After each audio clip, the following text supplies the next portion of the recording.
real estate. So, my name is Mir. I am a broker from Cagayan de Oro City. So, I'm making this video as a quick update lang.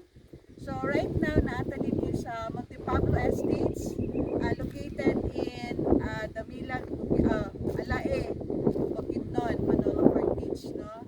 And then, as you can see, start na gid sila sa ilahang development.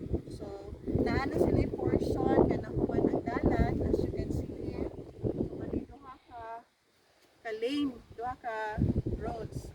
And then, ang estimated na katapuan is 8 meters ang nagdalan. And then, nabo din sa Luyo, nagsugod na sila og himo sa ilahang model house. So, this is an example of kanang townhouse nila nga model. So, yay, excited po my clients here nga nakakuha kay nakita na gid nato ang nana sila construction nga ginabuhat.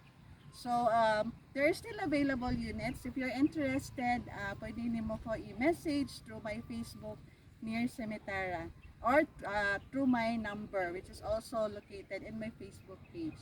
Thank you so much.